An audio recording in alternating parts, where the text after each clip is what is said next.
PTV, Telebisyon ng Bayan.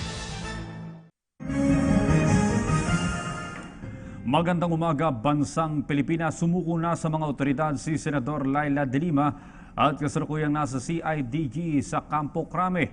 Pasado alas 8 ng umaga nang lumabas sa kanyang opisina sa Senado ang senadora na inaakusahang nakinabang sa perang galing sa droga sa Bilibid para gamitin sa kampanya noong nakaraang halalan. Para sa iba pang detalye, may report ang aming kasamang si Kirby Cristobal. Kirby? Audrey, pasado alas 9 nga kanina nang dumating dito sa loob ng Campo Crame, partikular sa bahagi ng Criminal Investigation and Detection Group. Dito yan sa loob kung saan dinala itong si Senador Laila De Lima.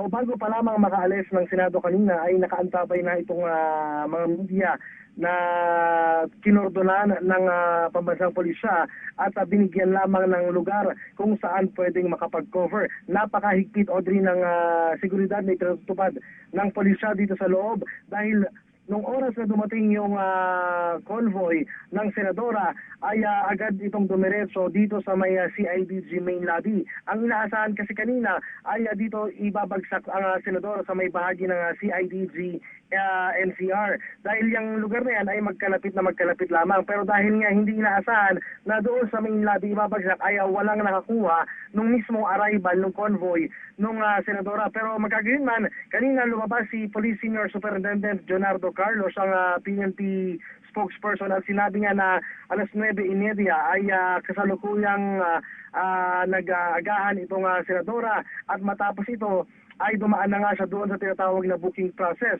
Kasama na rito yung fingerprinting, yung pagkakaroon ng mugshot at syempre yung medical examination. Ilang oras lamang nagtagal dito yung senadora at matapos yun ay muling sumakay ng coaster papalabas ng Campo Crame at kanina bago nga sana lumabas ng Campo Crame ay gusto sanang masilip ng senadora itong kanyang paglalagyang kulungan. Ito ay dito sa bahagi ng PNP Custodial Center kung saan makakasama nga niya yung dalawang dating senador na dating senador Bong Revilla at dating senador Jinggoy Estrada.